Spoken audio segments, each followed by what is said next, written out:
Current administration's leadership, the Forest Service manages the largest and most prepared wildland firefighting workforce in the world.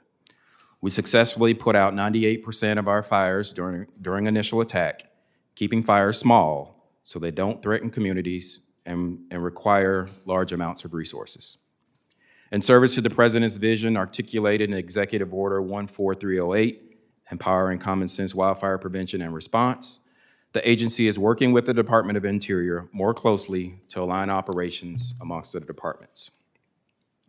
The two bills before you today, H.R. 3922 and H.R. 4038, could help shape how federal agencies prepare for and respond to wildfires. H.R. 3922 directs GAO to study the effectiveness of mitigation efforts across federal, state, local, and tribal lands. We support the intent of this bill and look forward to learning from the findings. H.R. 4038 calls for a national wildfire response standard and a joint report to Congress. The proposed standard requires that any ignition on federal lands be assessed within 30 minutes, followed by a suppression deployment within 3 hours. USDA supports the intent and shares the goal of improving our federal response. We welcome the chance to work with the sponsors and the committee on the implementation details. H.R. 4697 would require the Forest Service to issue a special use permit for a flagpole on Key Peak Lookout Point on the Uinta National Forest. We support the intent of this bill and would like to work with the sponsor and the committee on technical concerns. I also want to note that the Forest Service already has the authority to issue such a permit and would welcome the opportunity to proceed administratively rather than through legislation. We are already in communication with the permittee towards that end.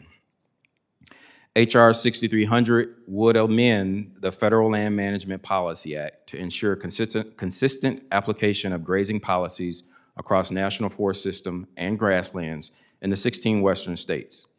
This bill would provide the needed clarity and application of 43 USC 1752 across the federal lands we manage, specifically providing certainty in expanding our existing grazing authority on the National Forest to include national grasslands. USDA supports this bill and look forward to working with the committee on technical change.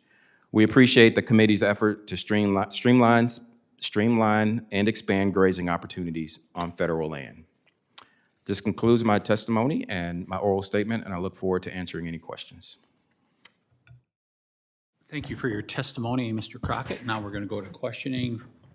We will start with the gentleman from Oregon for 5 minutes. Mr. Bentz, the floor is yours. Thank you, Mr. Chair. Thank you, Mr. Crockett, for being here again.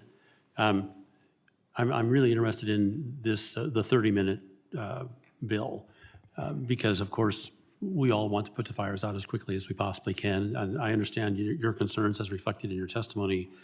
But what is it that we could do differently to more rapidly put these out? I know you say there's a 98% success rate, but I'm not sure exactly what. I don't know if that's the ones that you go out and try to put out and you put out 98% of them, or if it's 98% of those that you actually observe. So perhaps you could elaborate on that.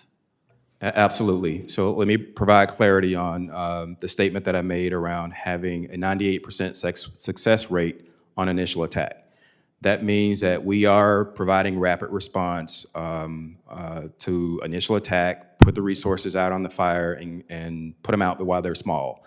It's 2% of the fires that actually grow big, that go beyond the initial attack period into extended attack. And so 98% is a number that we had for this past year, and it's been our number for almost decades. I'm still not exactly clear on this, but are you saying that there are literally hundreds, if not thousands, of fires every year? Are you saying that on those that you attack, you put out 98%, or are you saying that of the hundreds and thousands of fires, you put out 98%? I'm saying that for all of the fires that we have on Forest Service lands, we initial attack and put out 98% of them early. Well, I'm happy to hear that. The condition of our weather over the past 30, 60 days has been disquieting for those of us in the West. We're not seeing the snowpack that we normally would receive. And we anticipate, if things don't change, a really desperate fire season. And so, this is an unfair question to you in many respects, but I'll ask it anyway. The question is, do you feel that you're adequately prepared for what could be a truly horrific season? So it's not an unfair question. So here's my response. Congress provides us the funding to hire the workforce that we need to have an operationally ready and capable workforce. Last year, you funded us to hire 11,300 firefighters, and we hired and met that goal of having that amount of operational firefighters on hand at the peak of our year in July. This year, we are in our hiring process now, and we expect to have the same numbers in place to have an operationally ready workforce to initially attack our fires. It turned out fairly well last year, and there were many people running around with their exaggerating, if you will, what might happen as a result of the reductions in force early in the year. But did you see an inability because of those reductions in force to adequately respond to the fires that occurred last year? Yeah, so I will acknowledge that we had impacts to our workforce overall in the Forest Service earlier this year, but we did prioritize keeping our firefighters on, and for those firefighters that did decide to leave the agency for whatever reason, we provided an opportunity for those carded individuals to work on fires, and so we did adapt and change with that as well. Yeah, I think we visited a number of different Forest Service locations in my district back in Oregon, and we were assured repeatedly that there were not concerns about workforce, and I was very happy to hear that, and it did play out exactly that way on the ground, so I'm very happy for the Forest Service's work. I have a question in the last minute I've got here about power line corridors through national forests, and there's been great concern about power lines starting fires, and so the question becomes, are those corridors being appropriately maintained? And what we've learned, and I know this is true because I've checked it out, that lawsuits are filed by environmental interests to try to prevent the clearing or the expanding of these corridors. Have you seen that in your observation of Forest Service land and power line corridors through them? You know, so we do have litigations of the work that we do on national forests, but we've got a good relationship with the industry. And we meet frequently, hear feedback from them on where we're having successes as well as where we're having challenges with management of their corridor as well as the lands outside of their corridor. And so we feel like we're making progress through that partnership. I'm happy to hear it. Thank you, Mr. Chair. Yield back. Gentleman yields. I now recognize another representative from Oregon, Ms. Dexter, for 5 minutes. Thank you, Mr. Chair, and thank you, Deputy Chief Crockett, for joining us today. Really appreciate it. Again, as an Oregonian and the representative for thousands of wildland firefighters, I always appreciate the opportunity to discuss how we can better protect these workers and certainly honor their service to our communities. So, Deputy Chief Crockett, I do not need to tell you that our wildland firefighters continue to face fires that are longer, more intense, and more destructive than ever. I am a pulmonary and critical care doctor. I take care of the lungs, and for the last 2 decades, I've treated patients suffering from the health consequences of wildfire, smoke, and toxic exposure. So my first question to you is, as wildfire seasons grow longer and more severe, do you agree that protecting firefighters from serious health risks is no longer optional but essential to workforce readiness and retention? I do agree that it's essential. Thank you. And it is critical that we work together on this issue. This is not a partisan issue. This isn't political. This is about people and keeping them safe. And it is something that I really have appreciated, the steps the Forest Service has taken to improve firefighter safety, including the creation of the Federal Wildland Firefighter Health and Wellbeing Program. This program, as you know, is important because it supports the physical and mental well-being of wildland firefighters across the Department of Interior and the U.S. Forest Service. So my second question, I understand this program relies on one-time limited discretionary funding to address firefighters' health and safety. What is the agency's plan once those funds expire? Yeah, so we did utilize those funds to stand up the program in partnership with the Department of Interior. We want to make sure that funding is not a limitation for us. We want it to be incorporated into the way we do business. The funding was definitely helpful, for us to provide expanded mental health services for firefighters, and we want to incorporate it into the way we do business. I am so grateful to hear that. As you also know, a culture of accepting early death as an inherent risk of wildland firefighting has been deeply rooted in the Forest Service. Safety handbooks provided to wildland firefighters make little or no mention of the long-term health hazards associated with smoke exposure. This is low-hanging fruit. We saw this with our structural firefighters decades ago. These are things that we can take direct action to protect our firefighters. Will you commit to me here today that you will meaningfully work with me and others to help change that? Absolutely. We're already working towards finding solutions to have a permanent respirator program. As you may know already, we don't have a OSHA-approved respirator. And so without that OSHA-approved respirator in place, we can't put a mandatory program in place. So right now we have a voluntary one, but absolutely looking forward to working with you on it. No, I love to hear that. I mean, I don't love to hear that we don't have a mandatory, but I also have family members and friends who are wildland firefighters, and you have to be able to carry that equipment and use that equipment out in the middle of nowhere for a long period of time. So it's an area of intense research and development opportunity, I think. So I truly appreciate your engagement on this issue. As said, it's been an issue for decades, and I'm committed to ensuring that there's a final path forward for our wildland firefighters to also be safe out in the field. So our comprehensive legislation to strengthen the wildland firefighter health and well-being program is pending. We're actively working across the aisle and with our firefighters and others. We want to make sure that you have the resources and authority needed to address smoke exposure, respiratory protection, and long-term health monitoring. So I look forward to partnering with you and your colleagues to ensure we are truly honoring our firefighters and dedicating our resources to making sure they make it home safely to their families and to keep our community safe. So thank you, Deputy Chief. I'll yield back the remaining of my time. Gentlelady yields, and I'll recognize the gentlelady from Utah for 5 minutes. Thank you, Mr. Chairman. Mr. Crockett, thanks for being here. I have a couple of questions for you. So my colleague from Utah just talked about the issue with the special use permit on a peak in Utah. And you said in your testimony that you'd prefer an administrative solution and that you have the ability to do that. And it sounds really reasonable. But for the last 5 years, they haven't been able to fly the U.S. flag on federal land on a prominent peak where it's very popular.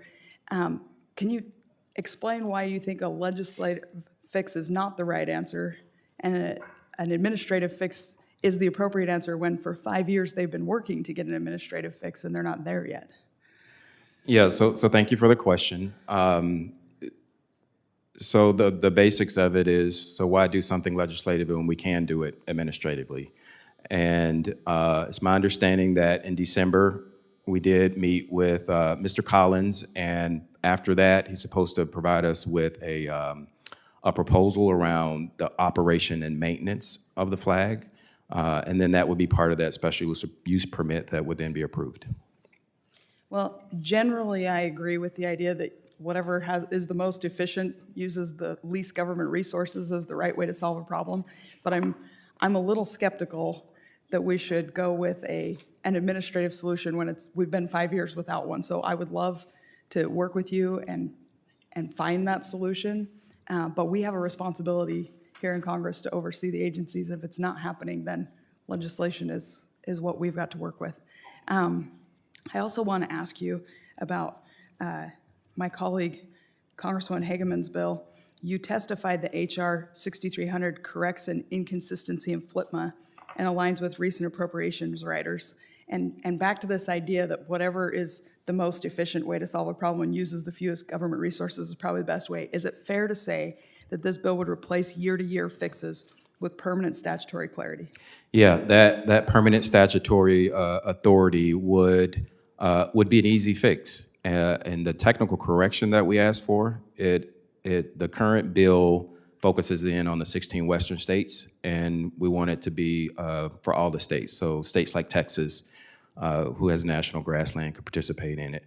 But this would be a win-win for the ranching and the grazing community as well, because they wouldn't have to reapply for their special use permit. They'd be first in line. I agree, and we talk a lot in these hearings in Congress with agencies about, asking agencies to do more with less. It seems like when we have witnesses come before this committee from just about any agency, one of their complaints is that they don't have enough people, their resources are stretched too thin, and so I just want to point out that this is one of the solutions to that problem. So do you anticipate that by standardizing the agency's approach to permits, this bill would reduce litigation and conflict and make permit enforcement simpler? So the short answer is the permittees are the ones who are going to benefit from this because they won't have to go through a reapplication process or once their permit comes up for renewal. Like I said earlier, they would be first in line, and then the authorization would make the process faster. So that would save resources on your end, right? Yes, it would. Okay. Well, that's everything that I had to ask. Thank you, and I will yield back the remainder of my time. Gentlelady yields, and I'll recognize the gentlelady from Wyoming for 5 minutes. Thank you, Chairman Tiffany, for allowing me to waive on to this meeting of the Federal Lands Subcommittee and for your consideration of my bill, H.R. 6300, the Grasslands Grazing Act.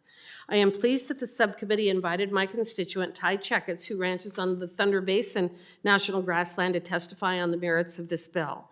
Because this bill is truly a grassroots product whereby producers brought their specific concerns and recommendations to congressional offices. Section 402 of the Federal Land Policy Management Act, or FLPMA, authorizes grazing permits for 10 years on national forest and BLM lands with renewal eligibility subject to continued compliance. Grazing on national grasslands is designated by the Bankhead Jones Farm Tenant Act and authorized for 10 years, but is not protected and recognized as an official use similar to FLPMA.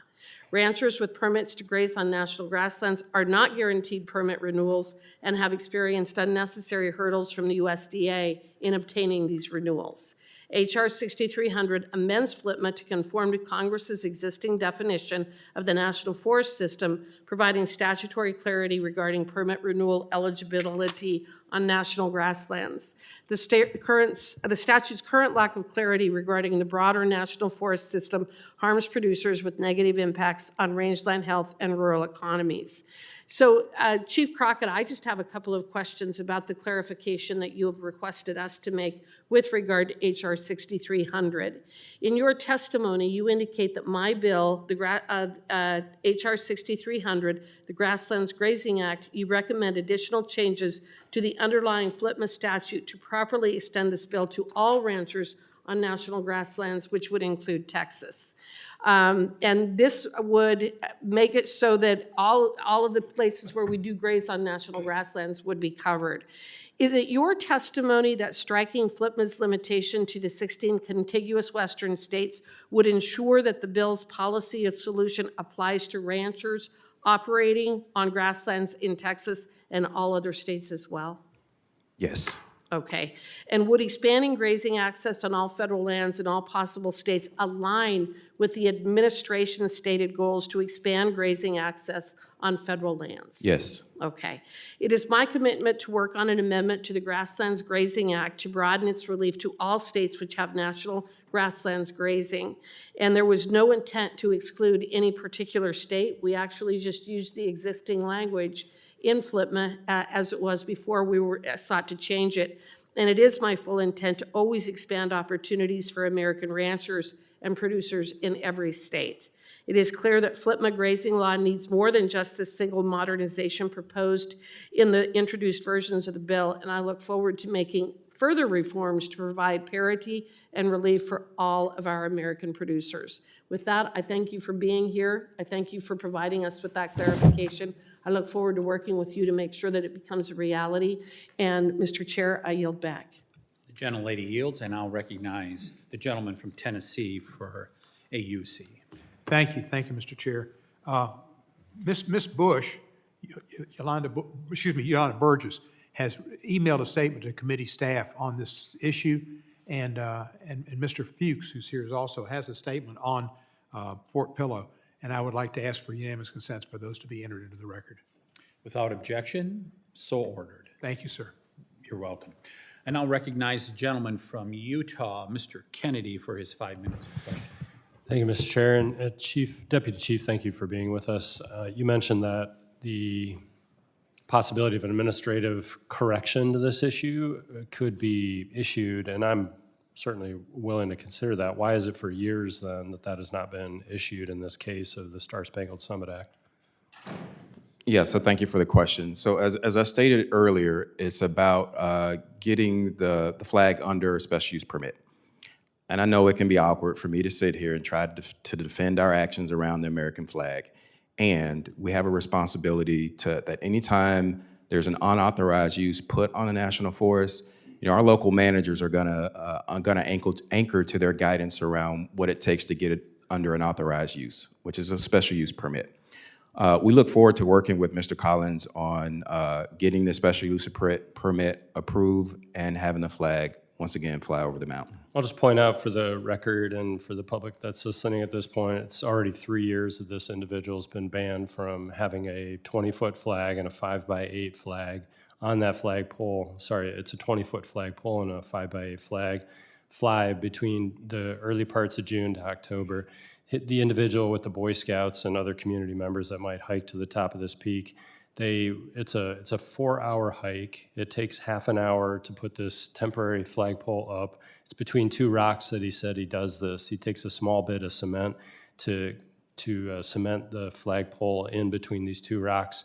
And when he comes back in early October to take that all down, he breaks the cement up, disperses it as if it was pebbles and rocks. This is not a permanent structure, but he's been told by the local Forest Service that it's a permanent structure that he puts in place. And it's interesting to think about this being the United States flag. It's a local community member that brought up the initial protests with this and took a hacksaw to that 20-foot flagpole as if putting a flag up is some sort of offensive event. It's almost a reflection of if this individual could get to the moon and kick the United States flag on the moon down, maybe he just finds that to be offensive to nature, that there's a United States flag in various parts. But I don't understand why I do understand after being here for a year in Washington, D.C., it just takes forever for government, even government that's willing to consider a conversation with citizens to get anything done. So that's where the special use permit that I don't like us to have to take this path of legislation, but it's already been 3 years and no work has been done, and the local Forest Service doesn't seem to be willing to engage the way you seem willing to engage in this committee today. So that discrepancy is something that I'm not clear on. Why is that discrepancy present? Yeah, so thank you for sharing the history, and I can't attest to everything that has happened historically, but I'm here before you today to say that if Mr. Collins, when Mr. Collins submits his application for the permit and the plan for the operation and maintenance of it, we'll expeditiously approve his permit. That sounds great.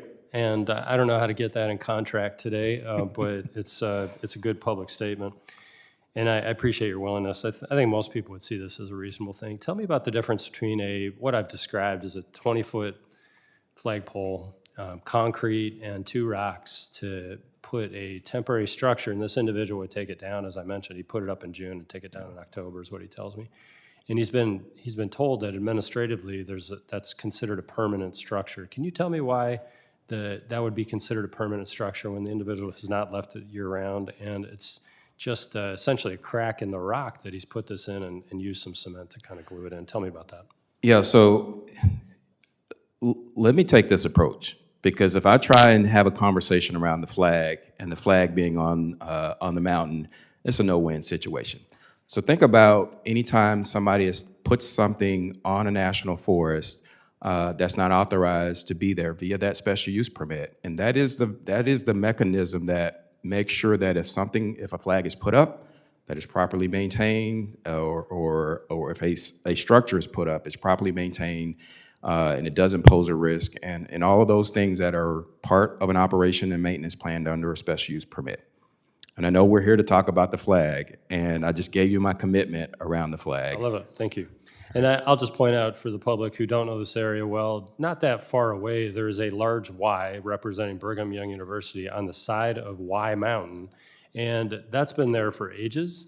And it was Representative Jason Chaffetz years ago that had to get more than a special use permit. He had to get legislation to actually designate that area so that that Y was not going to be torn down. We've got a big G on the mountain in my county. We've got a big Y on the mountain. These are obviously human-made interventions in our beautiful natural landscape, and I love our natural landscape. At the same point, sometimes it takes legislation, Mr. Chair, to actually move these things forward. So thank you, Deputy Chief, for being here, and certainly want to engage in the conversations. And Mr. Chair, thank you for the time. I yield back. Gentleman's time has expired, and I'll recognize the gentleman from Idaho for his questioning. Thank you, Mr. Chairman. Mr. Crockett, thanks for being here. And thanks for your testimony today. I'm going to deviate a little bit from maybe the mainstream of the conversation, just to share about the circumstances in my home state of Idaho. I'm sure you're aware generally, but just to frame this dialogue, we're somewhere in the neighborhood of about 1 million acres a year that typically goes up in terms of wildfire. This is a huge deal for us. And it's almost, well, it has created this kind of business of firefighting. I mean, it's a major enterprise. It has to be for the circumstances right now. And I want to just talk to you about that a little bit. We've got a study coming up here in the HR 3922, the Cross-Boundary Wildfire Solutions Act, which hopefully will shed some more light on this. But you work on this on a routine basis. I get exposed to it every time I go home in one form or another, because seems like every constituent group that I represent, that I meet with, this is front and center because it's in our backyard and it's mammoth. It's a mammoth issue. In your view, what has been generally the reluctance for local involvement? We've got resources, we've got state resources, we've got local resources, and I know there's been liability concerns, there's sometimes access concerns, but from your vantage point, what's been the reluctance, generally speaking, for the Forest Service to engage with more local resources when it comes to fighting some of these fires? Okay, thank you for the question. So I'm actually not aware of any reluctancies. What I would say is we have a lot of authorities now to work with state, local, county individuals. The Good Neighbor Authority provides us with that flexibility to work across boundaries. We've got, obviously, the legislation speaks to the Healthy Forest Restoration Act that does that. We work through community wildfire defense grants, and but there may be a local example that I'm not aware of where we're running into issues. But I do know we have that flexibility to work cross-boundary in our work. Just for the sake of not using up this time right here, I would just like to connect with you and share a couple of thoughts. But I get the sense on the ground, because we've had some forums and we're having more of those. There's concerns of liability, and I understand that. Right? If somebody gets involved, gets hurt, then how do we handle that? And I just need to I want to get that dialogue going with you. There's also, I think, in some areas, in some regions, there's a cultural component. Not in my backyard kind of protectiveness, and so I'm just going to share that with you publicly, that that's something that I see, and I would like to talk to you in the future. We don't have to do it right now. Sure. So I'd ask for that meeting in advance. Yes. The other thing I wanted to talk with you about is there are certain circumstances where there is a let it burn policy. And I know that there's got to be some rationale and some thought processes. Can you talk about that a little bit? Under what circumstances are you generally supportive of the let it burn policy? So let me provide a clarification. So we don't have a let burn policy. Every fire that we get has a suppression strategy associated with it. Sometimes that suppression strategy provides for a direct attack. Sometimes it provides for indirect attack with broader containment If I may, options. and Sure. I respect the response, but I'm using terms that come out of your own department. And that's probably their way of saying indirect, but indirect to some people means let it burn for a while. So I just want to clarify that. Okay. Yeah, and so if a fire has been assessed and we make a priority to put resources towards other fires rather than that one, that's part of that local decision-making around to go indirect. The thing that we want to anchor to is what are the values at risk? And so if a community is at risk, that is part of that 98% success rate that I mentioned earlier around doing initial attack. If the community is not at immediate risk, then that gives us more flexibility around what our response would look like. Okay. I'm out of time, but I will be asking just to meet with you to constructively have some more dialogue on this. And thank you for being here and for your input today. Thank you. Mr. Chairman, you're back. Gentleman yields. I'm going to ask a few questions of our witness. So, Mr. Crockett, the term is used 98% of these fires are put out. What if 98% is not success? You know, I think back when I was in school, 98%, pretty good, right? You get an A. But what if 98% is not success? So let me speak to the 2% that generally is the fires that you see on TV. Those are the ones that when they go beyond initial attack, generally there's some weather-related issue that pushes it beyond our ability to catch it small. And so we're managing with multiple circumstances at that point.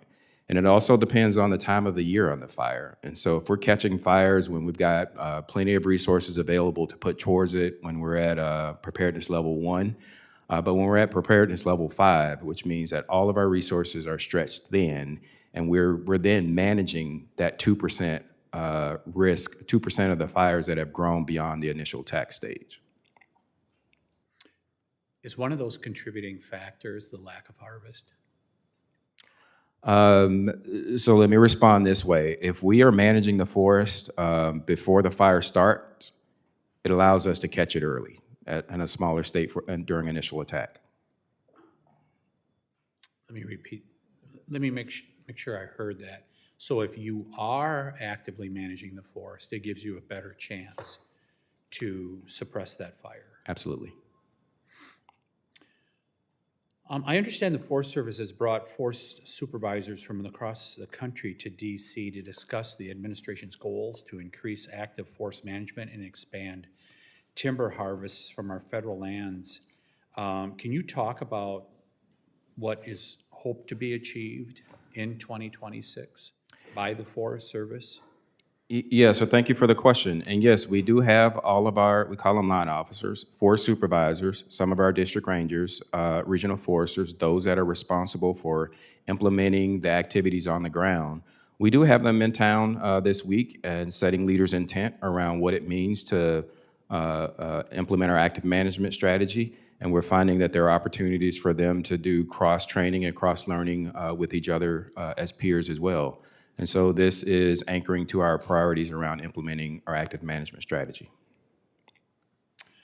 I am going to yield and recognize the gentleman from Colorado for his questioning for 5 minutes.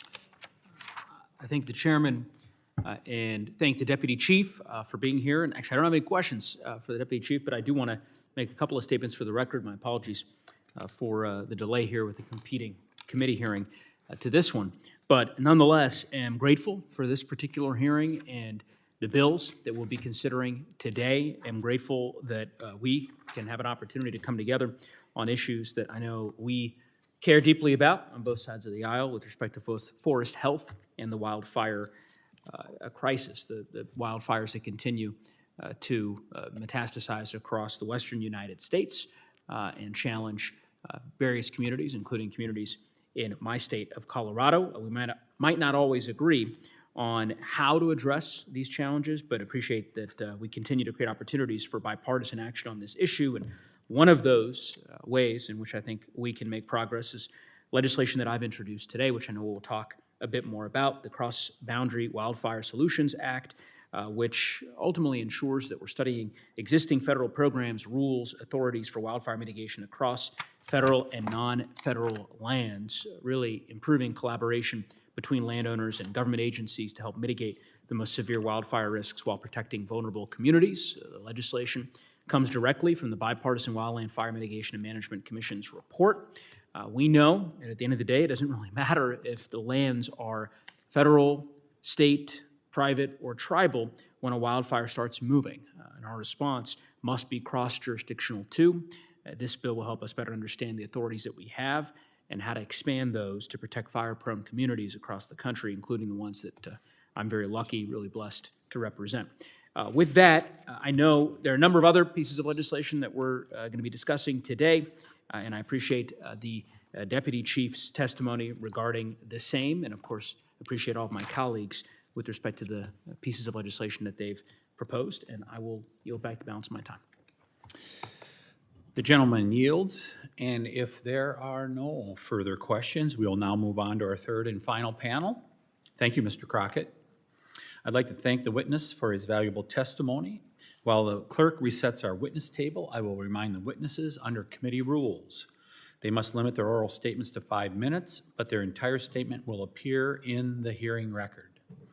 I'd also like to remind our witnesses of the timing lights, which will turn red at the end of your 5-minute statement, and to please remember to turn on your microphone. As with the second panel, I will allow all witnesses to testify before member questioning.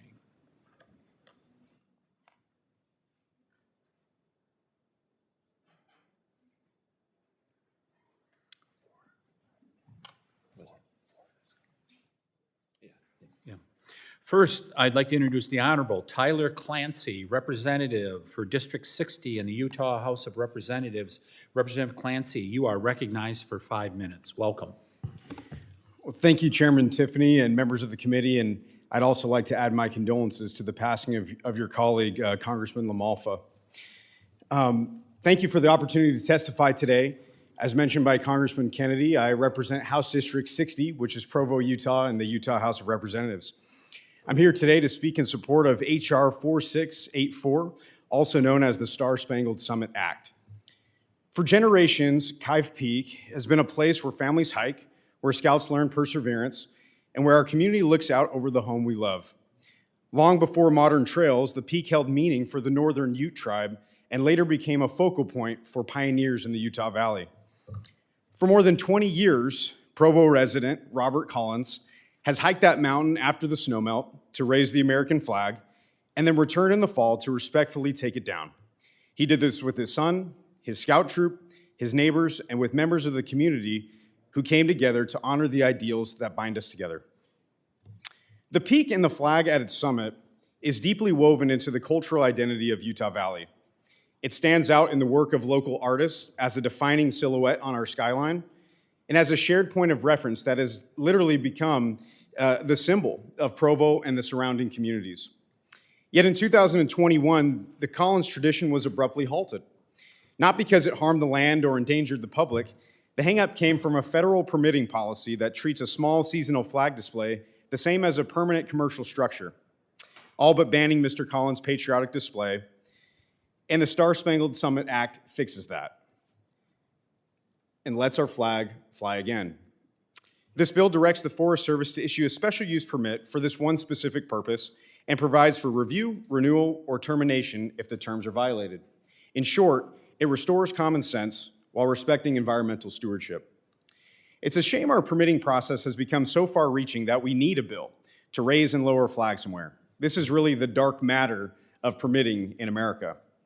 These issues uniquely impact Utah because nearly 70% of our land is managed by the federal government. Decisions that would normally be handled locally in other states often require congressional actions in ours. Our state has been suffocated by these federal rules, and to your point, Congressman Kennedy, that's why it takes 5 years to put up and take down a flag. H.R. 4684 also connects us with something deeper.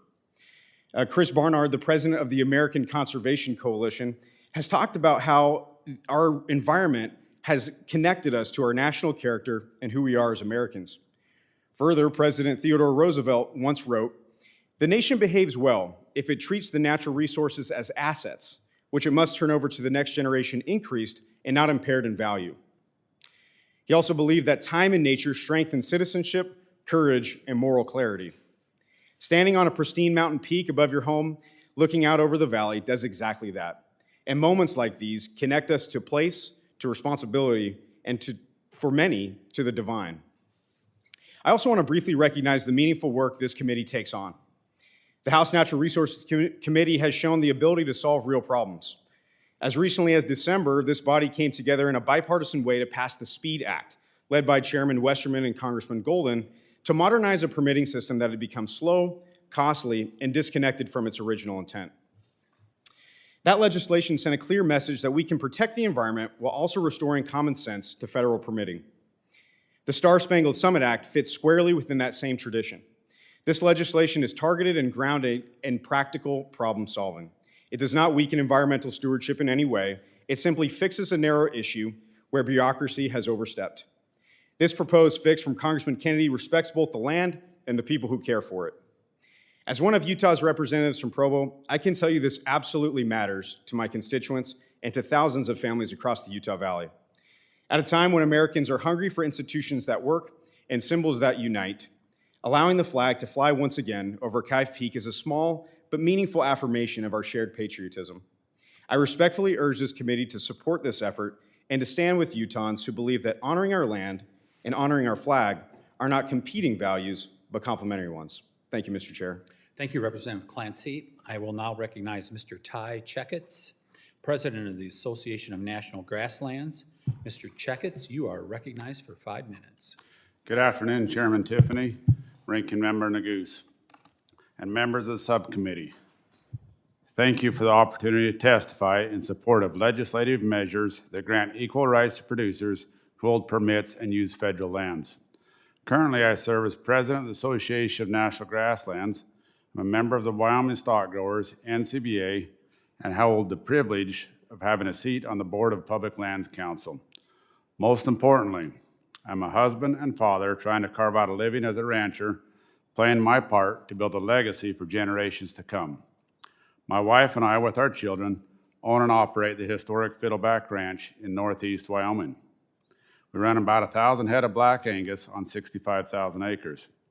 I affectionately say I am retired and on vacation because I love what I do. Federal lands make my dreams possible. Without land use permits, there's no way I could afford to ranch on this scale. The Association of National Grasslands is an organization consisting of grazing associations and direct grazing permittees working in cooperation with the United States Forest Service in the protection, improvement, development, and administration of the national grasslands. We represent 30 national grasslands, grazing associations, and districts with about 1,275 members that utilize 1 million AUMs and graze on roughly 4 million acres. The Association of National Grasslands appreciates Congresswoman Hageman's efforts in sponsoring and the subcommittee's consideration of House Bill 6300. The proposed legislation seeks to give national grassland permittees the same due process rights that the Bureau of Land Management and National Forest permittees currently enjoy. The legislation will replace the words lands within the national forest with the words National Forest System lands. In Section 1752 of the Federal Land Policy Management Act, also known as FLPMA.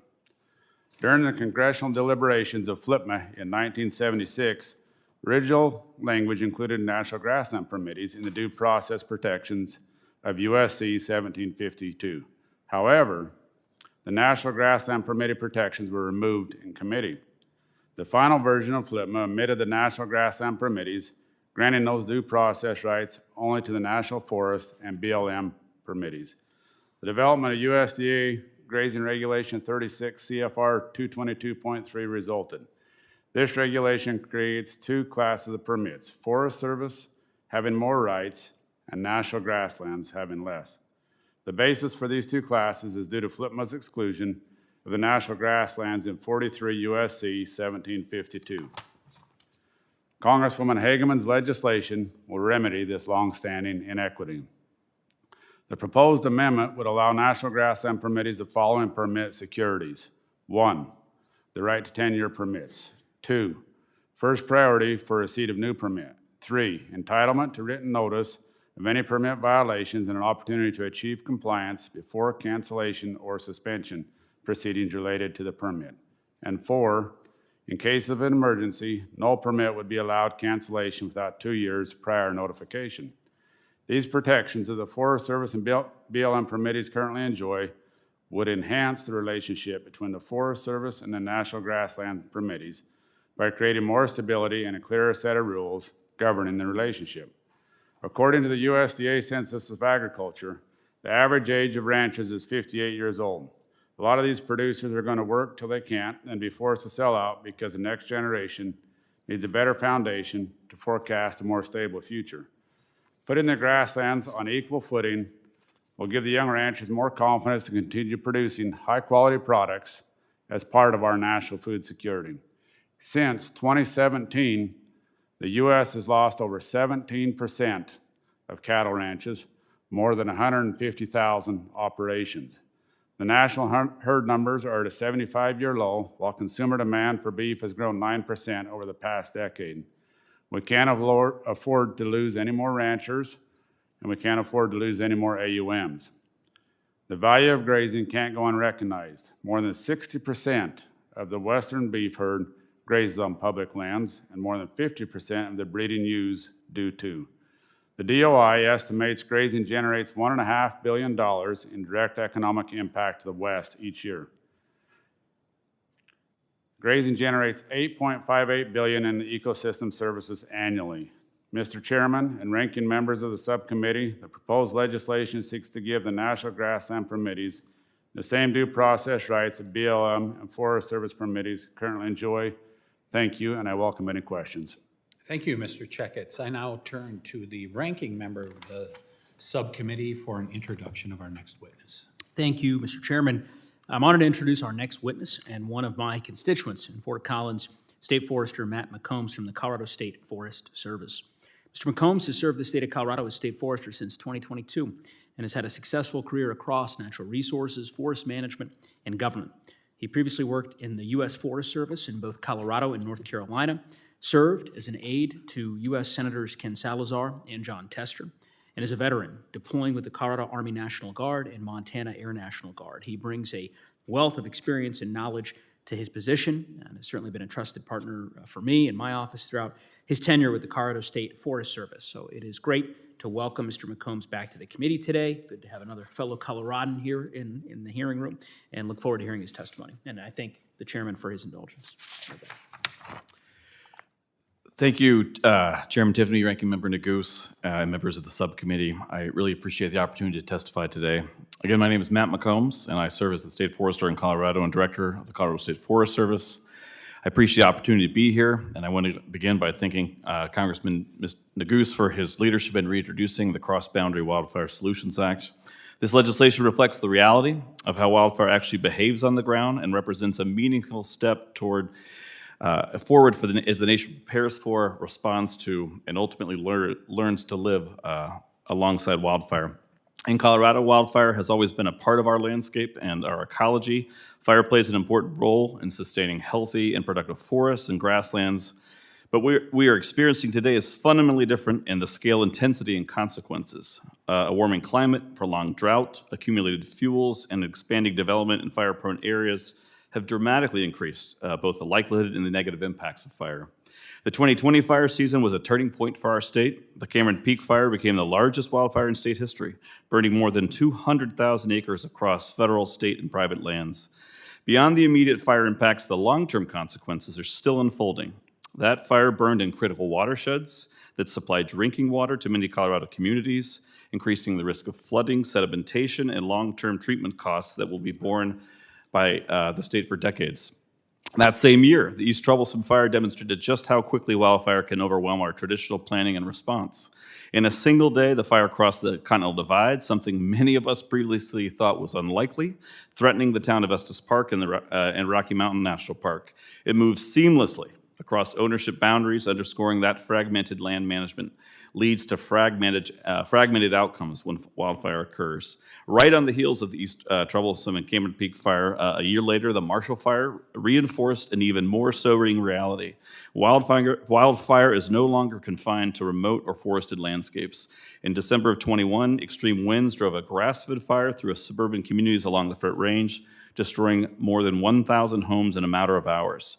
Many of the affected residents did not consider wildfire to be a risk to their homes. That event exposed significant gaps in assessment, coordination, and preparedness, particularly in the wildland-urban interface, gaps that this legislation directly seeks to address.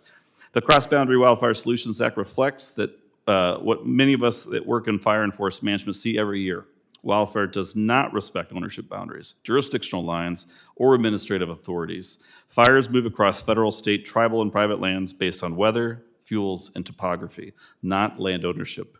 In Colorado, our most successful fuel reduction and forest health projects are those that are planned and implemented across entire landscapes when federal agencies, states, tribes, local governments, utilities, private landowners, ranchers are aligned around shared priorities. We see measurable reductions in risk, improved firefighter safety, and better protection of communities and watersheds and infrastructure. Conversely, when projects stopped at property lines, we leave gaps that fires inevitably exploit. From a state perspective, this bill aligns squarely with what we know works. It emphasizes proactive risk reduction rather than reactive disaster response. It reinforces shared responsibility and across all levels of governance, and it supports that coordinated, science-driven action that allows partners to move faster and more effectively before the next fire starts. Importantly, this approach also makes fiscal sense.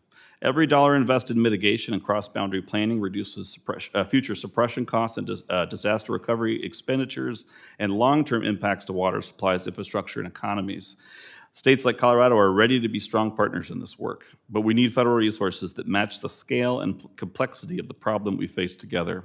I also want to emphasize that in other states are experiencing this exact same challenge as many of the states represented today in this committee. The same thing that they're facing here in Colorado. Many of our neighbors could share very similar stories on recent wildfires and their impacts, and I appreciate the opportunity to speak in strength and on behalf of my fellow state foresters nationwide. United through the National Association of State Foresters, we share a common goal to conserve, protect America's forests, and reduce risk to all lands across all boundaries.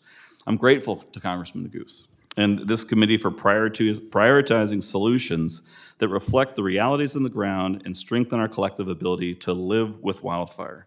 I'm also grateful to the Wildland Fire Mitigation and Management Commission for drafting the report whose recommendations underpin this legislation, and to my colleagues in Colorado, including Colorado Department of Natural Resources Executive Director Dan Gibbs, Colorado Division of Fire Protection and Control Director Mike Morgan, Denver Water's Madeline McDonald, former Undersecretary of State Forester Jim Hubbard, and Scott Miller of the Wilderness Society for serving on the commission.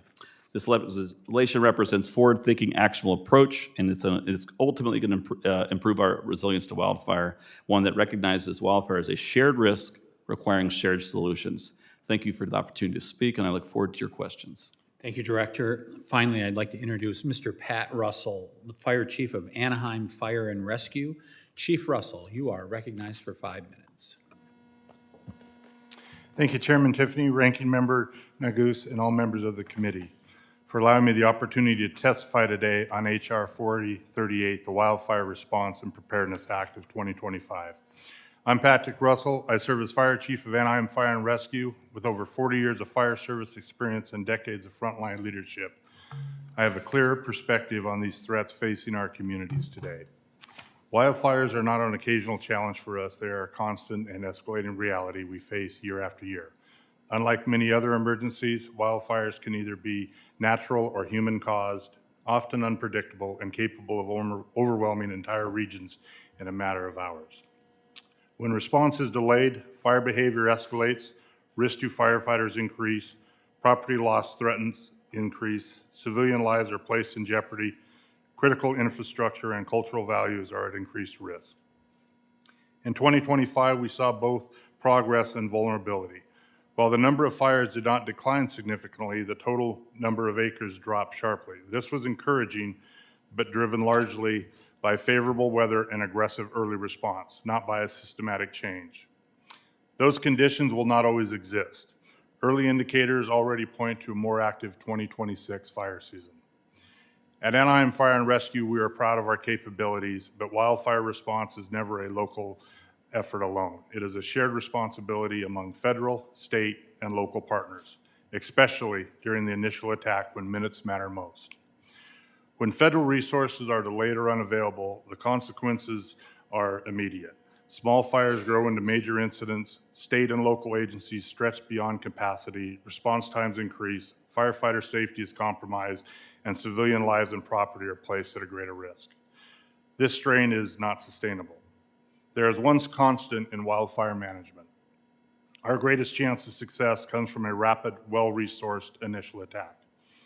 Early containment protects firefighters, saves lives, preserves property, and significantly reduces suppression costs. When responses are delayed, risks multiply and losses escalate. To improve outcomes, we must modernize the systems that support wildfire response nationwide. First, resource ordering must be faster and cleaner.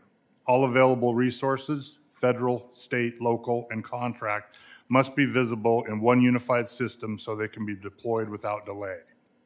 Second, dispatch capacity must match real-world risk. During periods of high fire danger, dispatch centers must be fully staffed around the clock. Fires do not wait until the next morning, and neither can we. Third, year-round readiness must become the standard. Wildfire risk is no longer seasonal, yet many federal staffing and contracting models will reflect outdated assumptions. Federal firefighting resources, including contract crews and aviation assets, must be available based on risks, not calendars. Year-round, we must operate at maximum readiness. However, too often, national fire management systems rely on limited staffing outside of their maximum availability period or on-call resources. When IROC notifications are missed, the orders are not processed until the next day. We lose irreplaceable time. Wildfire conditions also vary greatly across the country. The East and the West face different challenges, but both depend on strong federal coordination and consistent standards. That's why I strongly recommend establishing a national wildfire standards of cover framework, one that identifies minimum staffing levels, ground and aerial resource availability, year-round initial attack readiness, and the regional flexibility based on fire probability. This framework would ensure that no single level of government carries the burden alone and that every community receives constant protection. HR 4030 moves us in the right direction. It strengthens coordination, improves accountability, and helps ensure that when the next fire starts, and it will, we are ready together. Thank you for this opportunity to testify, and I look forward to your questions. Thank you, Chief Russell. We're now going to recognize members for 5 minutes for their questions. We will start with the gentleman from Minnesota, Mr. Stauber. Thank you, Chairman Tiffany and Ranking Member Neguse for holding this hearing. And Chief Russell, I spent 23 years as a police officer in the great city of Duluth, Minnesota, and I was always very proud of our firefighters. I am deathly afraid of fire, so when there was one, there was nobody driving over those hoses. I protected you. No matter what hydrant you connected to, I had your backs, and my firefighters knew that.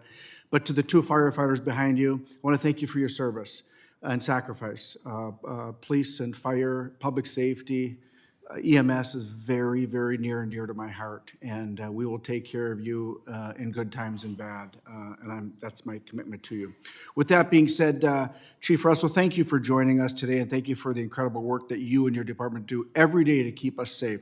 How often does your department respond to wildfires alongside other jurisdictions or partners, including federal land managers? Thank you, sir, for the question. In peak fire season during traditional summer months or into the fall where we may be dealing with our classic Santa Ana wind conditions in California, we can anticipate regularly responses on a daily or on a weekly basis. Not all of those fires are large, well-developed fires, but sometimes the responses to those. We live in a very challenged or work in a very challenged area where we have cross-jurisdictional lands with federal, state, county, and my agency. And that brings me to my next question. When responding to these, with other partners, how often are the respective partners' responsive policies, practices, and standards aligned with one another, and how often do they differ? They align quite well. Again, I have to say, we're very resource heavy. We have that luxury in Southern California, where some not necessarily in other places in the country. However, some of our policies do come in conflict that we have to look at and evaluate. And how does that impact your ability to respond to the wildfire, if they differ? It doesn't impact our ability to respond because we will always send closest units, especially on initial attack, but it does impact on long-term ability for resources to come in and replace, say, like my resources to get them back in service in the city of Anaheim. Okay. In your experience, earlier response often correlates with a more successful response. Would that be correct? Yes, sir. You know, I recognize our wildland firefighting agencies face funding, personnel, and equipment constraints just as any agency. That said, do you think being overly cautious about responding too quickly is negatively impacting our ability to fight fires? If I understand your question, sir, correctly, I would say no. Just because there's an early response doesn't necessarily mean, as it was stated earlier, the tactics that are taken may vary. As an example, in Northern California or places, if they have a lightning bust going on, those resources may respond, but they may sit there and monitor and come up with plans, wait till after the lightning goes so they can safely engage. So if I understand your question correctly, I don't think a rapid or initial attack response is hindered by those issues. You know, I think the goal is to make, from the federal standpoint, reference 4038, is to make sure that the federal government with the Interior and the land managers have that response coordinated with you. So I think it's important, and I appreciate that when we work together, we literally save lives, right? And that's the first priority, and then of course structures. And I think that the goal of the legislation is to get the federal government to take it more seriously and quicker, to have those assets deployed, helping out with the, in the staging area and the command center to make sure that they're doing it right and getting it done. So I just appreciate, again, Mr. Chair, this hearing and to be able to, talk about the legislation. And I will tell you that Ranking Member Neguse, these hearings, we can battle, and we do, right? But these are the bipartisan pieces of legislation that a lot of people don't see in our nation. And we have experts here testifying, and I just appreciate you and the chairman bringing us together, and I yield back. Gentleman yields, and I recognize the gentleman from Colorado for 5 minutes. Thank you, Mr. Chairman, and certainly agree with my colleague from Minnesota and appreciate his remarks. And I think the more that we can find ways, avenues to try to consider these issues in good faith on a bipartisan basis, certainly the better it'll be for our shared constituencies. Blessed are the peacemakers. Appreciate that, Chairman. Mr. McCombs, I want to talk to you about my bill, and grateful again that you're here in Washington, D.C.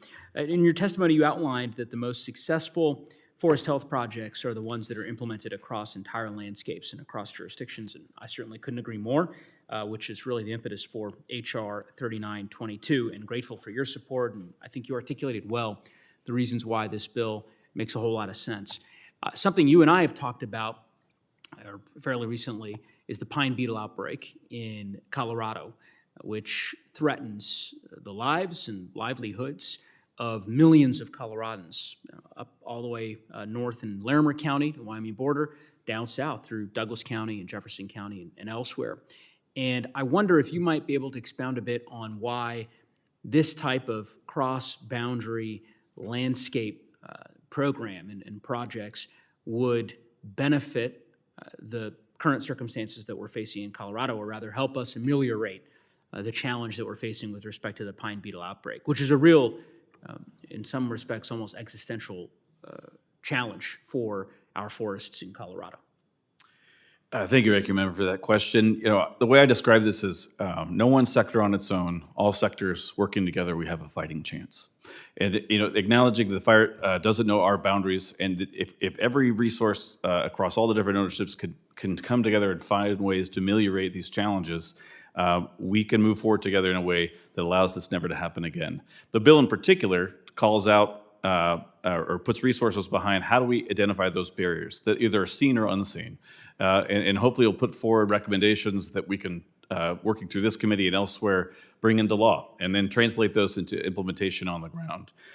Anytime that we bring together all the different actors that have responsibilities for the public safety of our communities as well as the health of our forests, we find opportunities for innovation, we find opportunities for joint investment, and we have opportunities to make durable solutions that will outlast myself and outlast those that perhaps come behind us. This is a long game.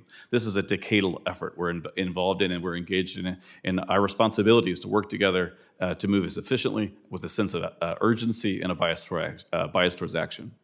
Yeah, I couldn't agree more. I think you described it well. And something that I think is often lost on my colleagues who represent the Eastern Seaboard, perhaps on both sides of the aisle. I mean, I guess no one here on the dais, but our colleagues from Utah, of course, and we'll include Wisconsin, Midwest, the greater West.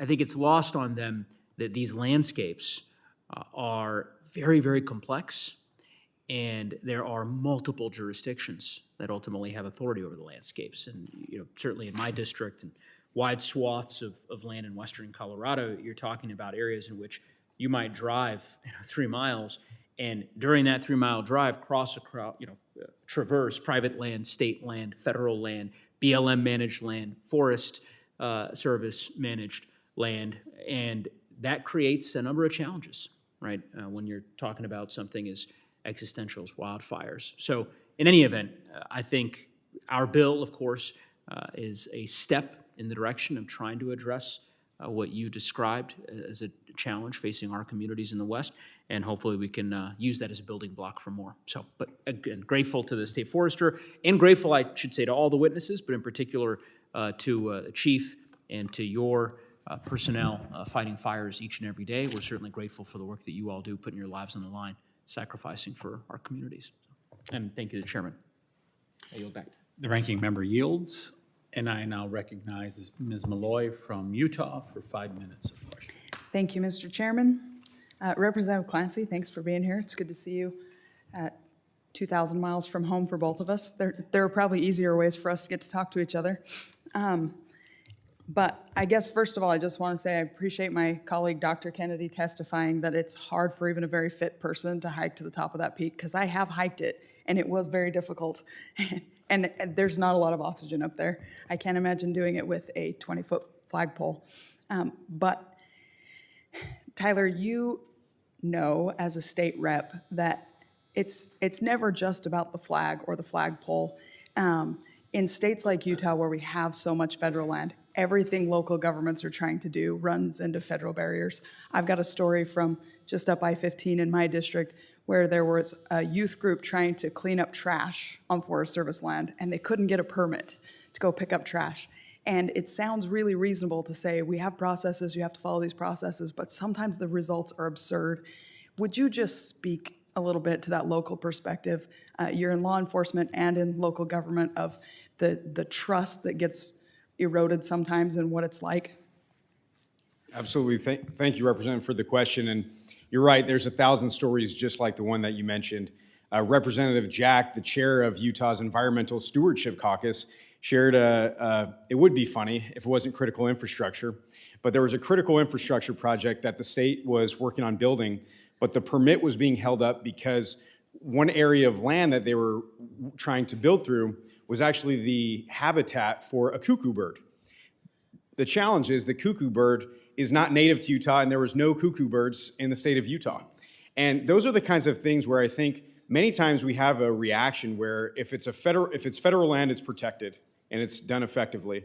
But actually there's ways that we can protect land, we can protect environmental stewardship, particularly with that local knowledge, as you mentioned before.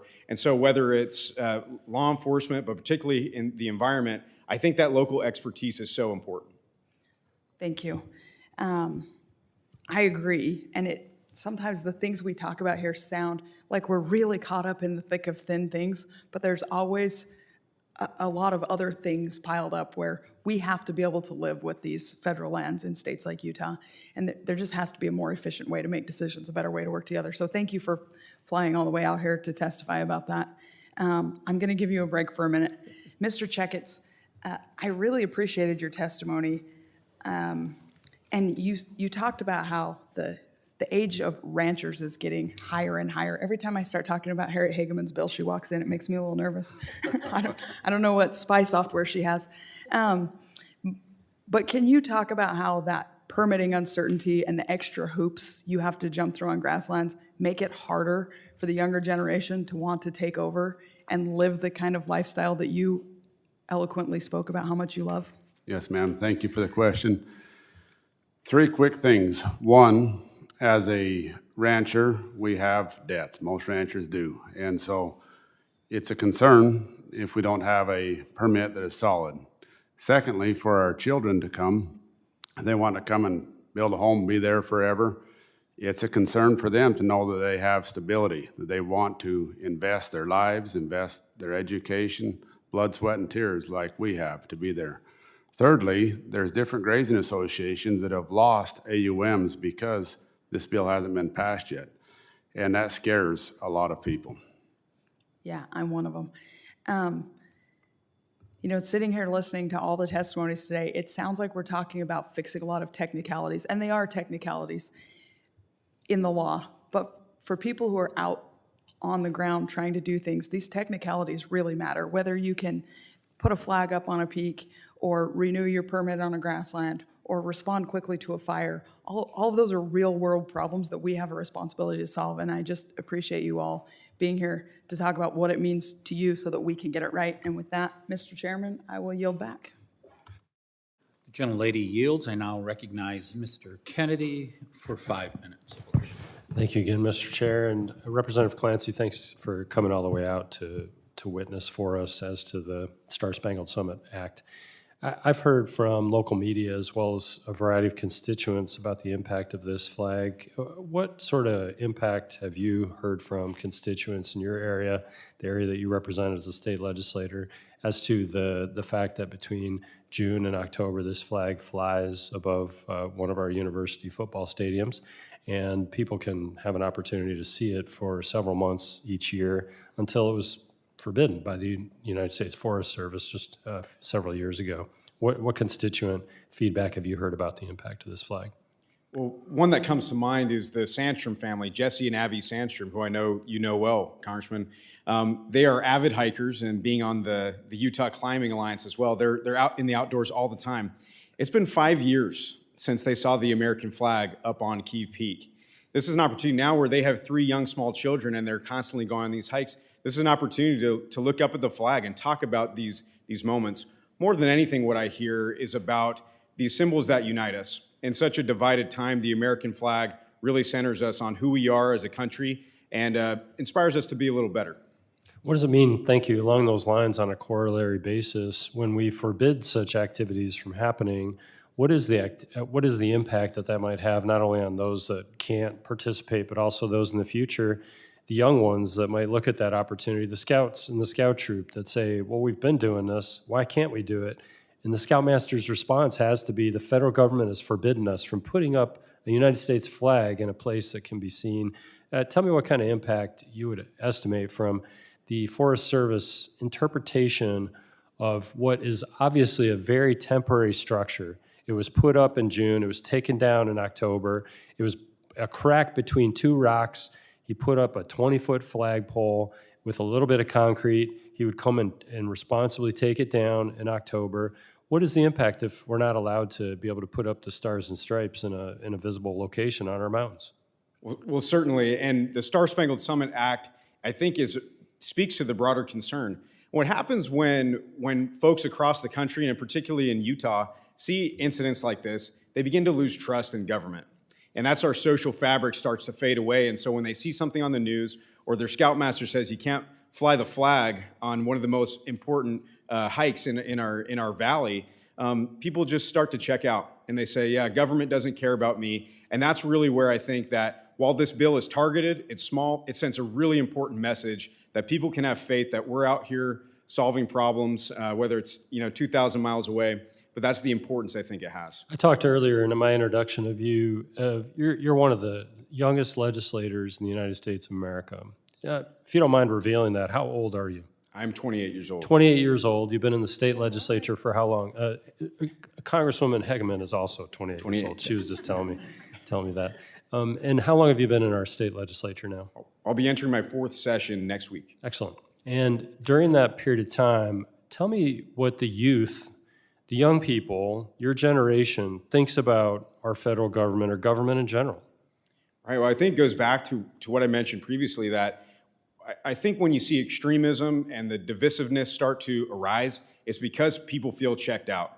They feel that Washington, D.C. is a place 2,000 miles away where people don't care about folks like you and I. And me having the opportunity to work with so many great people, I know that's not true. But when things like a permitting delay or a permitting prohibition, simple things that matter to people, I see them as opportunities to continually, put coins in the proverbial piggy bank of trust.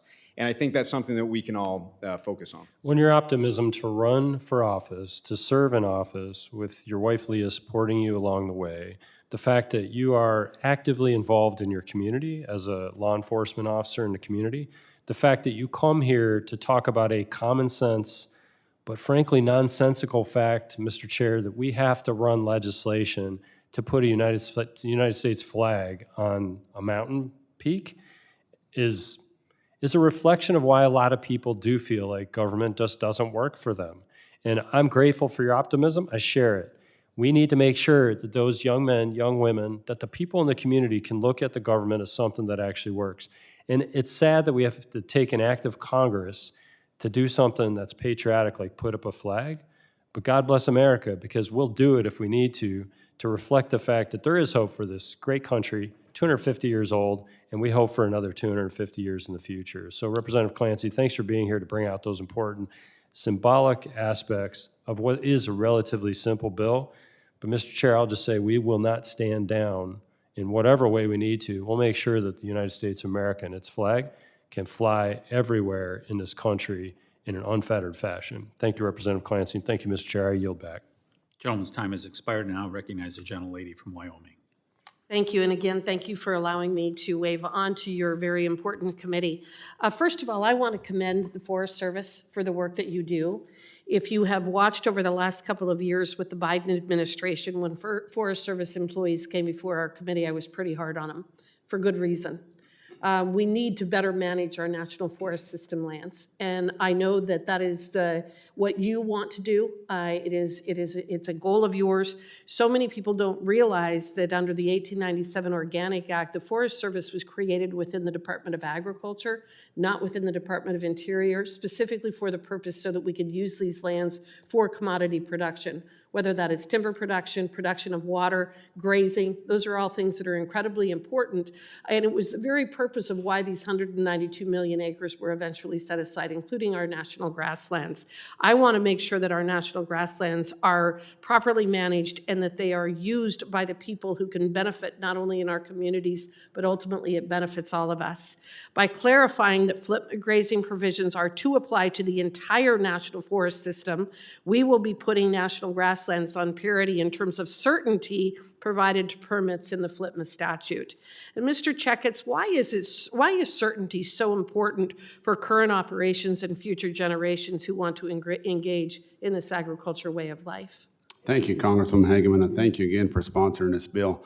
The reason that certainty is so important, as I noted earlier, we've lost 150,000 ranches. It's so important that we have surety to know that our kids can come, that we can pay our bills, and that we can protect and preserve the grasslands for future generations. The ranchers are the original conservationists. We want to take care of the ranch, of the land, more than anyone else. With that surety, we can develop, improve, and make the grasslands better than they've ever been. You can invest in the resource, whether it is deeded land or it is the land that you are managing as part of a permit with the National Forest Service. Is that a good way of putting it? Yes, ma'am. All right. There are 20 publicly owned national grasslands ranging from the Rocky Mountains to the Badlands to north central Texas and into the Great Plains. You have described many of the challenges that folks on those national grasslands have faced. As the president of the Association of National Grasslands, are you able to speak as to whether these challenges are shared by ranchers operating on grasslands across these several states? Yes, ma'am, they are. Okay, what are some of those challenges? Some of the challenges is the loss of AUMs. There's been some AUM loss, two different grazing associations, the Grand River and the Fort Pierre in South Dakota have both lost AUMs. We're currently working to get them back and making good progress with the Forest Service. But it's a continual thing that is a scare tactic used by Forest Service, and I too am very grateful for the Forest Service. Many friends with the Forest Service, and I always publicly thank them for the grass. There's been a good positive movement with the Forest Service, and I really appreciate the Forest Service supporting this bill. Well, and one of the challenges that we have in the West are the catastrophic forest fires that we have experienced over the years, both within our national forests, such as in the Bighorn, the Bighorn National Forest, or within on the grasslands. And grazing is a very important part of mitigating the risk of wildfire, isn't it, Mr. Checketts? Yes, ma'am. 45 to 50% reduction in wildfires with grazing and up to 80% with targeted grazing in areas of concern. So it is a very important part of the way that we manage this resource, and I think that it is absolutely critical that we make whatever adjustments are necessary, working with the Forest Service and practitioners and our state legislators as to what kinds of changes and tweaks do we need to make, or fundamental changes do we need to make to the statutory framework to make sure that these gentlemen sitting at the table with you are better able to do their job. Can you briefly describe what is the value to our nation's food supply and overall economic health from grazing on national grasslands and other public lands? Food security is national security. Having that healthy food to raise our children, feed our families, there's nothing more important, there's nothing more organic than be able to graze on federal lands. It's the greatest thing that's ever happened to ranchers, and it's the greatest thing to feed our country, and our country is an example of taking care of all the citizens by that. And we often talk about the MAHA movement, the Make America Healthy Again. We just saw the complete inversion of the food pyramid. My father has been talked about that for 60 or 70 years, about how the food pyramid as is issued by the federal government or put forth by the federal government was always backwards. It was always wrong. And now what we're seeing is we're focusing on the healthy meat and dairy and fruit and vegetable products that we produce in this country. Again, very briefly, how would the Grasslands Grazing Act help maximize the positive contribution of national grasslands to our nation? It would help by the MAHA movement. It would help by taking care of the local communities so that the dollar turns around and that the ranchers can stay on the ranch and raise their families and keep the rural America like it's been for generations. Wonderful. I appreciate your testimony. Thank you both for traveling here. Again, I want to commend the folks in the National Forest Service for your work to actually implement what the original Organic Act intended and to make sure that we can manage, protect, and into the long term use these incredible national resources. So thank you very much. With that, I yield back. The gentlelady yields, and as usual, she hits a tripwire. I was not going to say anything, but yes. It's time for the food pyramid standards to be changed. It is about time that it happened, and we are celebrating today because the Whole Milk for Kids Act is being signed in the White House as we speak. There we go. We should be celebrating, and I was one of them that did not adhere to those standards over the course of the past number of decades. Bacon, beef, and butter have been an integral part of my family's diet for a long, long time, and we are not going to stop. Keep raising that beef out there on the plains, if you would. So anyhow, I'd like to thank all the witnesses for their valuable testimony and the members for your questions. Members of the subcommittee may have some additional questions for our witnesses today, and we will ask that they respond to those in writing. Under Committee Rule 3, members of the subcommittee must submit questions to the subcommittee clerk by 5 p.m. on Tuesday, January 20th, 2026. The hearing record will be held open for 10 business days for these responses. If there's no further business, Without objection, Subcommittee on Federal Lands stands adjourned. Thank you.